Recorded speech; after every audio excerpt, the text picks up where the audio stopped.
Isa na namang umaga na puno ng pag-asa mula sa salita ng Diyos. Halina at makibahagi sa ating umagang pagbubulay, pagpapalakas at pagpapatatag sa ating pananampalataya sa Panginoong Hesus. Mula sa Section 6 ng Southern Tagalog District Council of the Assemblies of God, tayong lahat ay magkaisa sa pagpapalagong espiritual.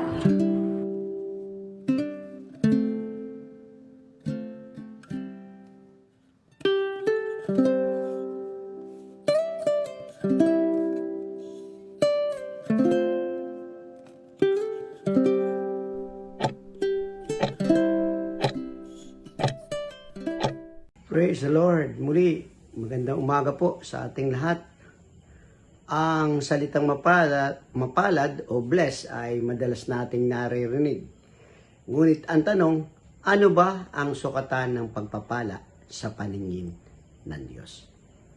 Ang ating pong teksto na pagbubulayan ngayon ay sa Awit 1 verse 1. Sabi po dito, mapalad ang taong hindi nakikinig sa payo ng masama at hindi sumusunod sa masama nilang halimbawa. Hindi siya nakikisama sa mga kumukutya at hindi nakikisangkot sa gawaing masama.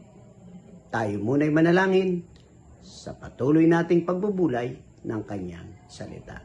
Dakilang Diyos, aming Ama, salamat po sa umagang ito. Dalangin po namin at humihingi kami ng patnubay sa pagbubulay ng iyong salita.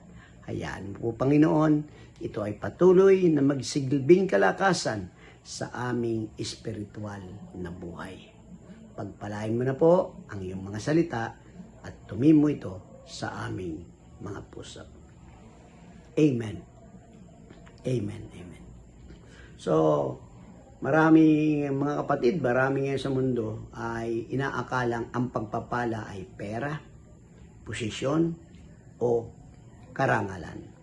Ngunit ang sinasabi ng Awit 1 verse 1 ay kakaiba.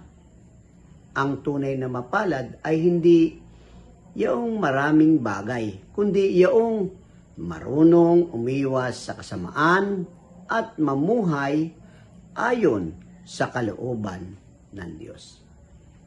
Sabi ng talata, ang mapalad ay hindi nakikinig sa payo ng masama. Sabi nga ay ang unang katangian ng taong mapalad ay marunong pumili kung sino ang makikinig.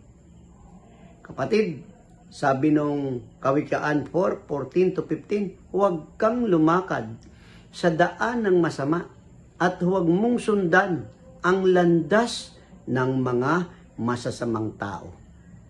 Iwasan mo ito at huwag kang daraan doon. Lumayo ka at lumiko. Sa panahon ngayon, maraming payo sa paligid, sa social media, sa mga kaibigan, minsan pati sa mga taong may masamang intensyon. Ngunit, ang taong matalino ay pinipili ang tinig ng Diyos sa halip sa tinig ng mundo. Ang kanyang salita ang gabay natin sa tamang landas. Kung ayaw nating tayo ay maligaw, kung ayaw nating tayo ay mapahamak, mas magandang piliin ay ang salita ng Diyos. Maunawaan natin ito kung sakaling tayo po ay nagbabasa at nagbubulay-bulay ng kanyang salita. Ito po ang magiging gabay natin, katulad nga sabi ni David, ang salita mo ay liwanag sa aking daraanan. Salamat sa Panginoon, pagkat may salita ng Diyos na ating nakikinig, pinakikinggan, at pinaka-the best na payo na ating maririnig. Isa pa ay, ang taong mapalad ay yung sumusunod, hindi sumusunod sa halimbawa ng masama. Opo, mahirap pong sumunod sa mga halimbawa ng masama. kahit na sila'y yumayaman sa kanilang ginagawa. Huwag tayong mainggit, sabi nga ng Biblia. Huwag nating kainggitan ang mga tao na gumagawa ng masama. Sabi nga ng Romans chapter 12, verse 2, huwag kayong makiayon sa takbo ng mundong ito. Sa halip, hayaan ninyong baguhin ng Diyos ang inyong pag-iisip upang maunawaan ninyo ang kanyang kalooban, kung ano ang mabuti, kalugod-lugod at ganap. Napakagandang payo. Ang mundo ay kumakaway. Gusto tayong hatakin sa takbo ng mundo.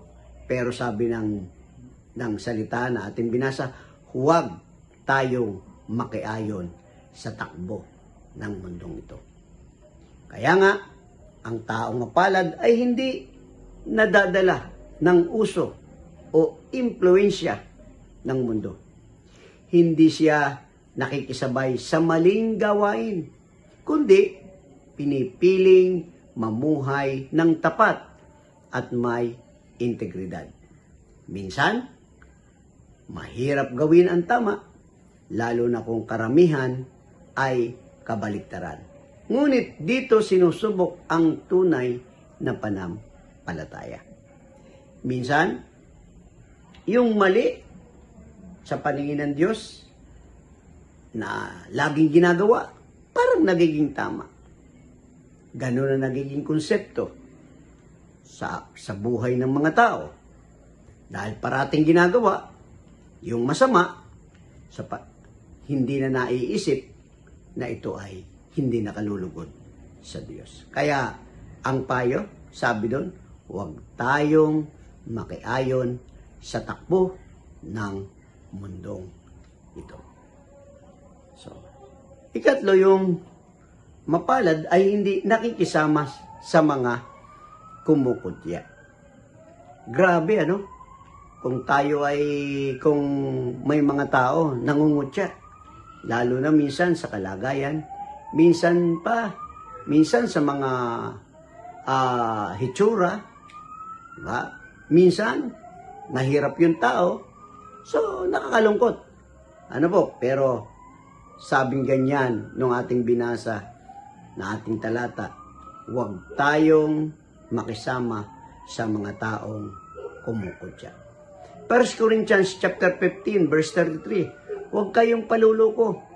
Ang masasamang kasama ay sumisira ng mabuting ugali. Ang mapalad na tao ay maingat sa kanyang mga ugnayan. Pinipili niyang makasama ang mga taong nag-aakay sa kanya sa kabanalan, hindi sa kasamaan. Ang tamang kasama ay nakatutulong para maging matatag sa pananampalataya, habang ang maling kasama ay nagdadala ng pagkakasala. Mayroon akong isang ilustrasyon na nais kong ibahagi sa inyo. Ito ay ang 200. Isang araw, may isang binata na naglalakad pauwi mula sa trabaho. Sa harap niya ay may 200. Ang isa ay maiksi at maraming kasamahan niyang tumaraan doon. Ngunit madilim at puno ng mga taong nagiinuman at nagsusugal. Ang isa naman ay mas mahaba, tahimik at tila nakakabagot, ngunit ligtas at maliwanag. Naisip ng binata, mas madali kung doon ako sa maiksi. Maraming kausap. Ngunit may boses sa kanyang puso na nagsabi, lumakad ka sa tamang daan. Kaya pinili niya ang mas mahabang daan. Kinabukasan, nabalitaan niyang may gulo at rambulan sa maiksing daan na yon. Doon niya naintindihan, ang pagsunod sa tamang daan ay hindi laging madali, pero laging ligtas at pinagpala. Napakagandang ilustrasyon o kwento ng ating napakinggan. Minsan, mahirap talaga dumaan sa matuwid na daan, pero doon naman ay buhay na walang hanggan. Kaya nga mga kapatid, ganyan din ang ating buhay.